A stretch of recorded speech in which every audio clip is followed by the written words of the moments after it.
Hi, we're live at Goddard Space Flight Center. I'm Erin, Kisliuk, and we are here today talking about exomoons. There's been a lot of excitement this week between NASA's 60th anniversary and this new potential exomoon, so I've got the experts here to talk to you a little bit about it. I've got Dr. Jennifer Wiseman, and I've got Dr. Nicole Cologne. And send in your questions to #AskNASA, and we'll get to just as many as we can. So let's jump right in. Jennifer, what is an exomoon? Well, Erin, an exomoon would be a moon that's outside our solar system. The exo part is the outside part.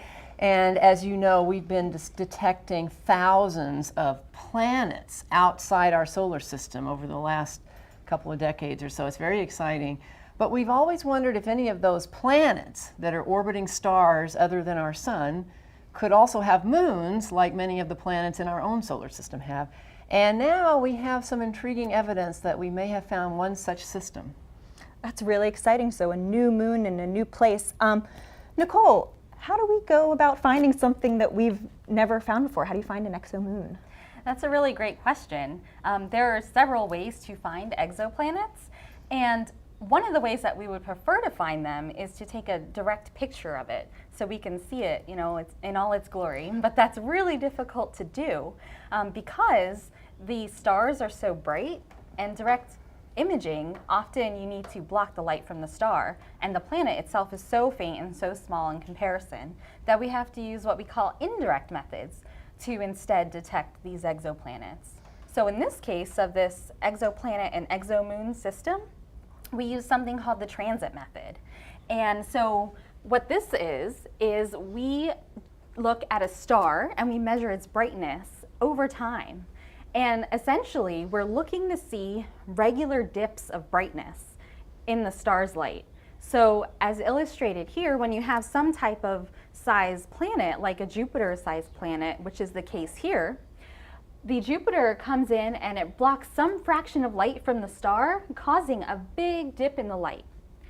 But then, in this case, we also saw an exomoon signal, which happened because we saw a tinier dip of light that came around the same time as the transit of the Jupiter-sized planet. So here, there's another smaller object that causes a teeny tiny little dip over here. And so this is what we saw when we discovered this candidate exomoon system. But taking a step back, what telescopes did we actually use to do this? Those were the Kepler Space Telescope and the Hubble Space Telescope. So Kepler ran the original survey using the same transit method to find thousands of planets, as Jennifer mentioned. And Kepler stared at one part of the sky to do this. But in all those planets that Kepler found, only one viable exomoon candidate was discovered. And so that's why it was so exciting to astronomers. And after that, astronomers decided to use the Hubble Space Telescope to follow it up and verify the signal that we originally saw in the Kepler data.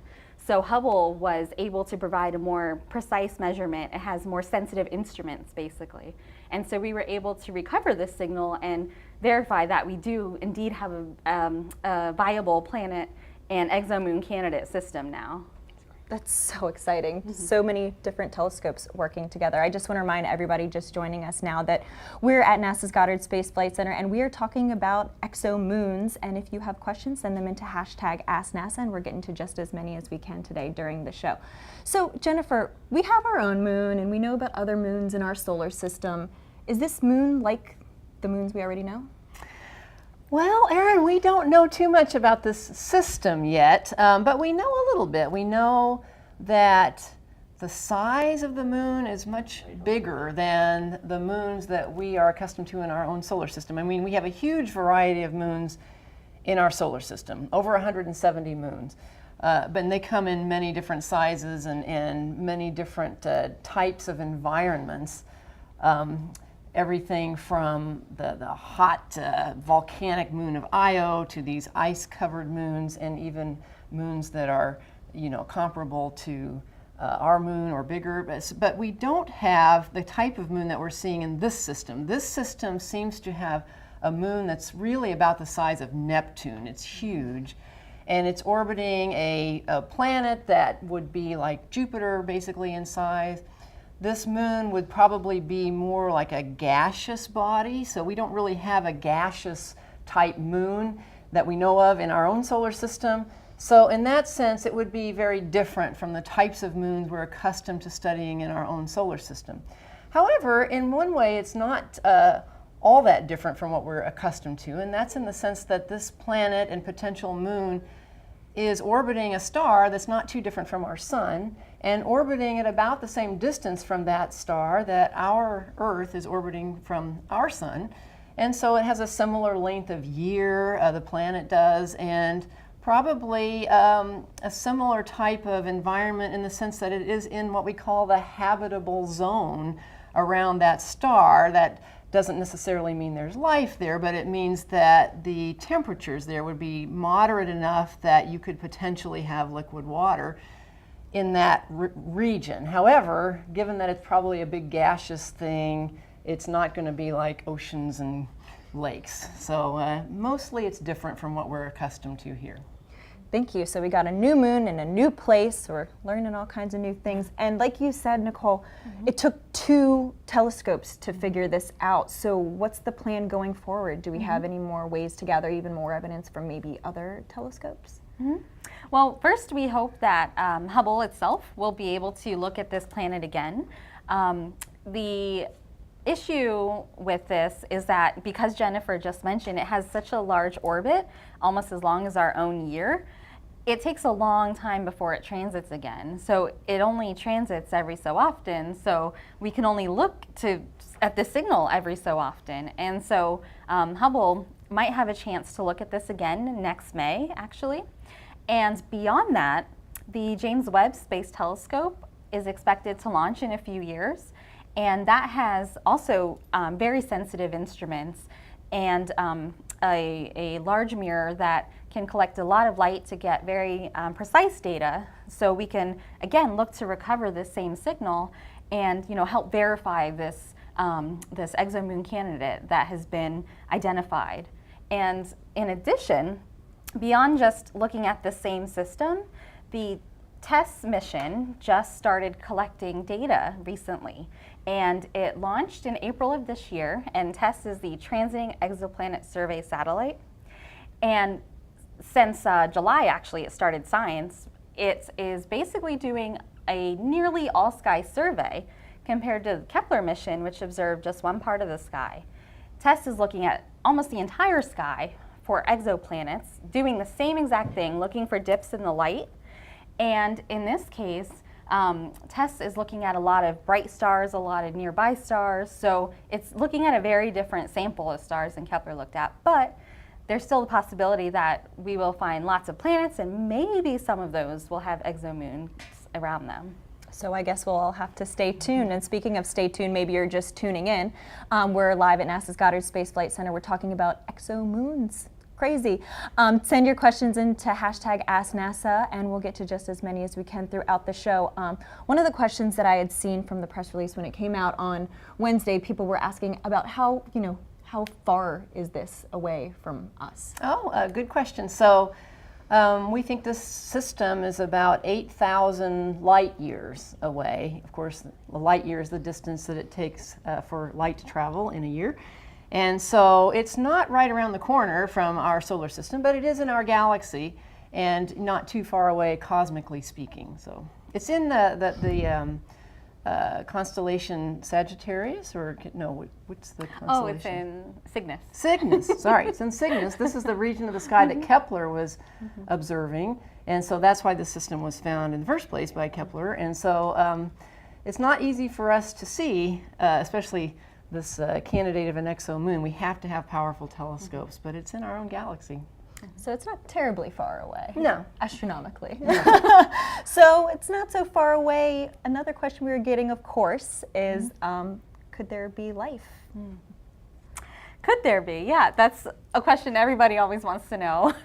And again, this system, this planet and this moon, exomoon, is orbiting at a distance from its star that means that at that region, the temperature it has could be a temperature where liquid water exists, or it is a temperature where liquid water exists.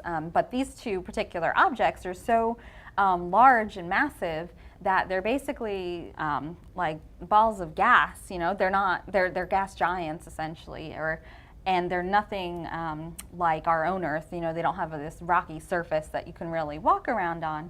So the prospects of life on this planet and this moon itself is very slim. Yeah. But where there's one planet, often we find more. So there might be more planets in the system where, you know, could be rocky. We just haven't had the sensitivity to detect them yet. So that's something that, you know, we'll see in the future if we're able to tell whether or not there's additional planets in the system that could have ingredients for life. Well, I guess we'll have to stay tuned. And we're actually starting to take in some of your questions. Keep sending them, and I've got some really good ones here. Hashtag Ask NASA, of course. So Jennifer, we were just talking about the temperature of the moon. What is the temperature of the moon?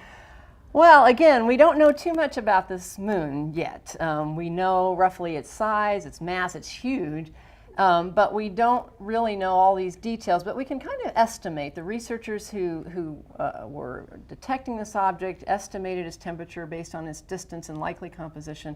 So we think it's a balmy, maybe 80 degrees Fahrenheit up to 170 degrees Fahrenheit. So, you know, warm but not boiling hot, yes. Perfect for life. So Nicole, was this a surprise for scientists when we saw this thing? Was it shocking, or were we looking for it? What? Well, you know, thinking about our own solar system, where we have a lot of planets and we have a lot of moons around those planets. Jupiter and Saturn both have many moons around them. You know, there's so many moons in our own solar system, essentially, that finding even just one outside our solar system, around another star, around another planet, is not that surprising. It shows you, though, since we've only found one, how difficult it is to find these small signals. And so, you know, I'm sure over time we can find more, but who knows if there'll be anything like our own moon, Earth system. You never know. All right, so a few more questions coming in. Jennifer, is it possible to one day find exoplanets that have binary orbits like Pluto and Charon in that system? Well, certainly it's possible. I mean, this is very interesting. If you have, you know, one body orbiting a star and then something perhaps orbiting that body, as we do in a moon-planet system, but then there can also be sort of binary planet situations.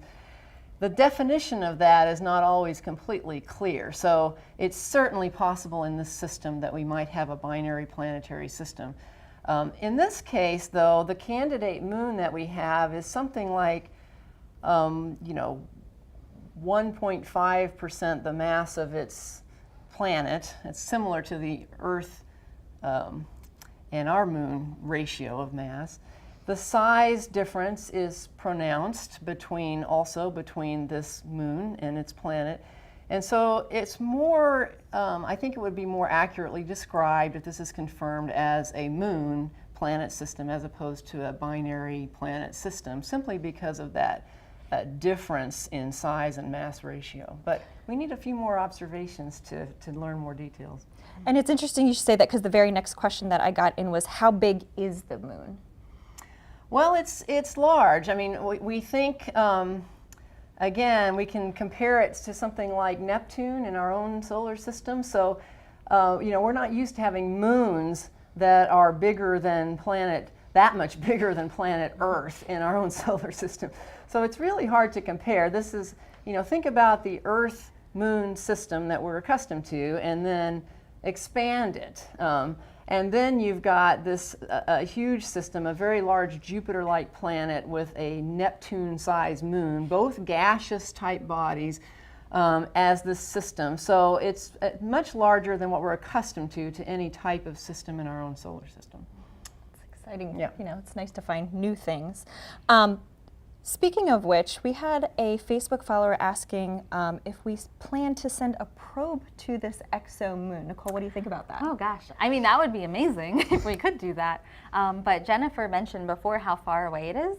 It's 8,000 light years away, which means that even if we could travel at the speed of light, it would take 8,000 years to get there. So, it would be, one of these awesome, nice to have things, but I think it'll be a while before we have the technology to be able to send a probe there, unfortunately. We don't have warp drive yet. Yes, we need warp drive. Continue to send in your questions. We're taking them live from social media using the hashtag AskNASA. So the next question that I got was from Facebook, and somebody asked, why should we be limiting the search for life to water/carbon-based planets? Very good question. So, we don't know what we don't know. So life forms could be very different from the type of life that we are accustomed to on planet Earth. We've all seen a lot of science fiction. But there are some good reasons to think that complex life would probably be carbon-based and probably need some connection to liquid water. That's certainly what we found on planet Earth. And we also are able, at least from our experience here, to recognize what that type of life would do to its atmosphere, such that we could detect it from a distance and look at the atmospheric characteristics and know that there must be some kind of biological activity going on. So those are some of the reasons why it makes sense to look for life that has some similar basis to the life forms that we are familiar with on planet Earth. Makes sense. A lot of questions from Facebook, good ones. So how do we go about measuring the size and distance to an exoplanet or an exomoon? So the size is it's essentially, we're using the same way we used to find it in the first place. So it's something called the transit method, where basically the planet blocks a fraction of the light of the star. And based on how much it blocks, it's kind of like a ratio of areas. So you can say, 1% of light is blocked, which means some object of some specific size had to block that size, that amount of light. And so in that way, we're able to measure the radius of the planet.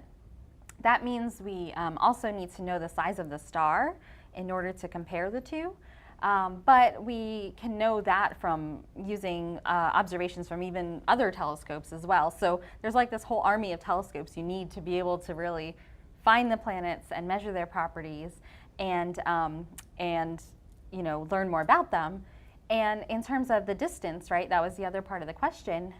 So how we measure the distance, there was actually a mission called Gaia that is recently collecting data to measure positions of stars in the sky.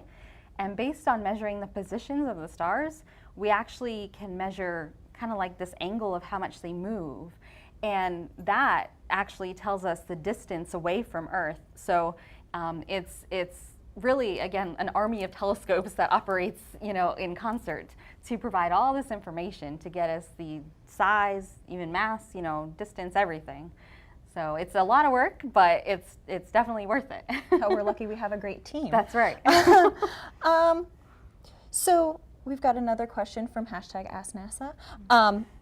It is, how much stronger is the gravity on this exomoon compared to than Earth? Well, that's a very good question. I would think I would have to sit and calculate that out. Put you on the spot. Right, put me on the spot. So we know that its mass, were they asking about the moon or the planet? So it looks like compared to Earth. How much stronger is the gravity on this exomoon compared to Earth? Okay, so this moon is basically larger than Earth. It's basically the size of Neptune. So it's going to have a stronger gravitational field based on the mass difference between the moon and the Earth. I can't actually tell you that because we don't know for sure the actual mass of this moon. But it's going to be stronger. And it's also going to be an odd thing to imagine because it doesn't have a solid surface. So if you're thinking about, jumping up and down on this moon like you might do on Earth's moon if you were an astronaut, you're not going to have the same experience. So it's stronger, and that may have actually interesting implications for the layers of atmosphere in this moon. So if we have future telescopes where we can actually measure the composition of the atmosphere of this moon and compare it to, let's say, planets in our own, gaseous planets in our own solar system, we may be able to understand something about how that moon has been formed, what its nature is, and how that strong gravitational field is affecting how the layers of gases are arranging themselves in this moon. So I look forward to being able to understand the effects of the gravitational field and maybe even a magnetic field when we have future observations. Yeah. So we're just going to have to wait and see for a lot of these questions. So this is actually a really interesting question. If our own Earth was this far away, would we be able to detect it? So if our Earth was like 8,000 light years away, I guess, at the same distance, that's a good question. So the initial planet that this moon orbits around is a Jupiter-sized planet, which is something like 10, 11, 12 times the size of Earth. So it causes a pretty large dip in light. So the Earth, being that much smaller, would cause a much smaller dip, like a tenth of what that Jupiter causes. So we would basically need, very, very precise instruments. And Kepler did discover several Earth-size exoplanets, but then to have, an exomoon around it, that's something we haven't discovered yet. So, it's tricky, is the answer.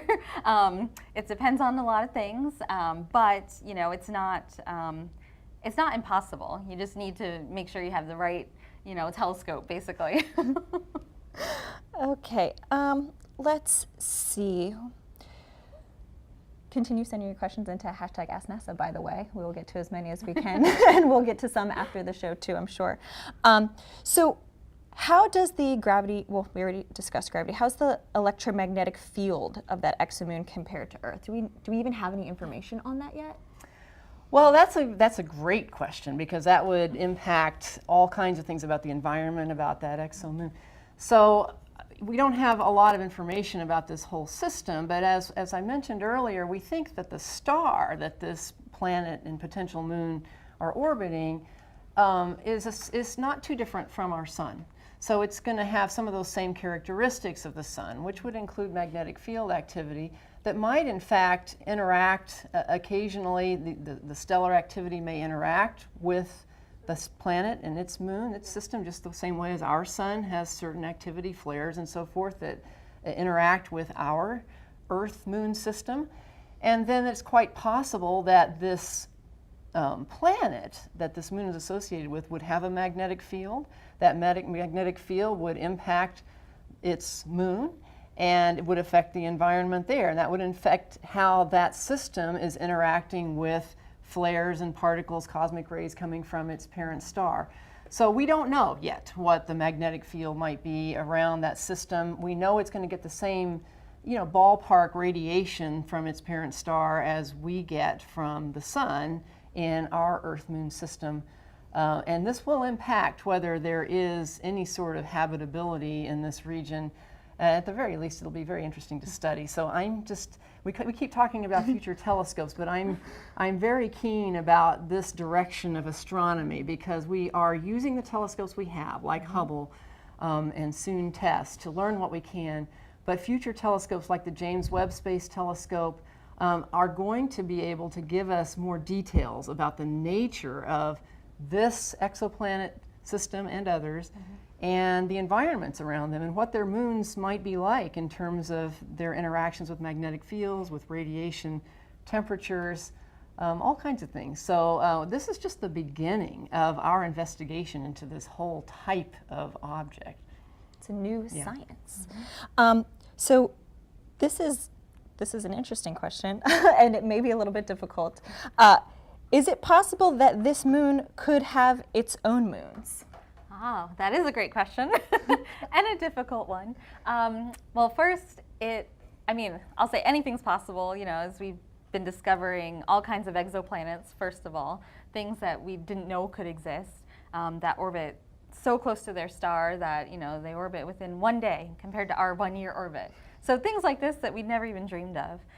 So an exomoon having its own moons is possible, especially when this moon is so massive that maybe it could, what we call, use its gravity to capture other smaller bodies around it.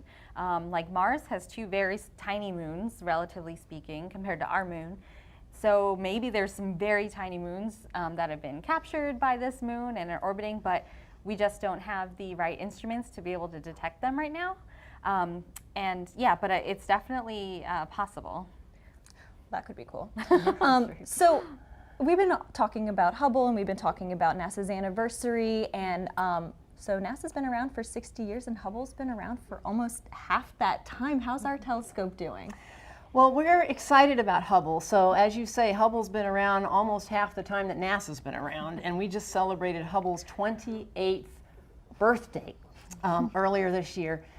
Hubble's been working well because we have this terrific crew of people on the ground that are keeping it strong scientifically working, and we've had several crews of astronauts over the years coming back to upgrade the telescope and service it, keeping it in tip-top shape. So Hubble is in great shape. We're getting some of the best science out of it now than ever before in its history. We're learning not only about the atmospheres of some exoplanets, but we're also learning about star systems, other galaxies, even the whole universe, the history of the universe. And we anticipate getting good science from Hubble for quite a few years to come. In fact, we are hoping that we overlap with the James Webb Space Telescope, which will launch in 2021. And overlap with that telescope for several years, because these complementary observatories are going to give us terrific science. They're going to cover the wavelength range of light from mid-infrared all the way through the visible colors that our eyes can see and on into the higher energy ultraviolet light. This gives us a great deal of information about whatever we're studying, whether it's exoplanets or planets in our own solar system, and of course other stars and galaxies. And we complement other missions. Hubble is being used to complement the information that we're getting from probes that we're sending within our own solar system. For example, the Juno probe studying Jupiter in our own solar system is sending back information that we're correlating with observations from Hubble. We've used it along with New Horizons to study Pluto. We're using it with other missions to study things outside of our solar system and in the deep universe. So I think Hubble's in great shape and will be for quite a few years to come, and that makes me very happy. That makes me very happy, but unfortunately this is the end of the show. If you want to know more about Hubble or about this exomoon, you can go to our website, nasa.gov/Hubble. We got a bunch of great new products up there. We've got an interactive timeline that you can see Hubble milestones. You can check out a 360 tour of our Space Telescope Operations Control Room. You can see where all the action happens. And we've uploaded hours of Hubble historical video for you to check out. So head to nasa.gov/Hubble, or you can find us on social media at NASA Hubble. And thank you so much for joining us, and a very, very happy birthday to NASA.